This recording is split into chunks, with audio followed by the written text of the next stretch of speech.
અમદાવાદના હેબતપુર બ્રિજ પર 14 મેના રોજ અકસ્માત સર્જીને ફરાર થનાર પોલીસ પુત્ર પકડાઈ ગયો છે। એસટી હાઈવે ટ્રાફિક પોલીસે મર્સિડીઝ કાર ચાલક વિજય દેસાઈની ધરપકડ કરી છે। સાથે જે પણ જાણવા મળ્યું છે કે આરોપીના પિતા અમદાવાદ જિલ્લામાં પોલીસ કર્મીની ફરજ બજાવે છે। ઉલ્લેખનીય છે કે 14 મેના રોજ આરોપી પોલીસ પુત્રએ બેફામ રીતે કાર હંકારતા બાઇક ચાલકને ટક્કર મારી હતી, જેમાં બાઇક ચાલક ગંભીર રીતે ઇજાગ્રસ્ત થયો હતો, જે હાલ પણ હોસ્પિટલમાં ગંભીર હાલતમાં દાખલ છે। हाल समग्र मामले पुलिस વધુ કાર્યવાહી હાથ ધરી છે।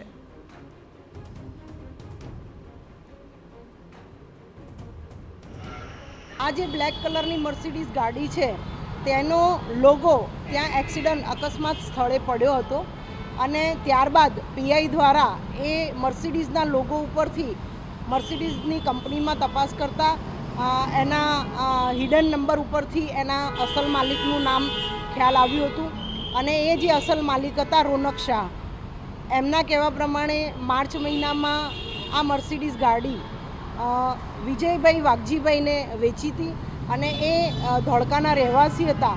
એના ઉપરથી વિજયભાઈ વાઘજીભાઈને આજ રોજ 12 વાગે એમની અટક કરવામાં આવી છે।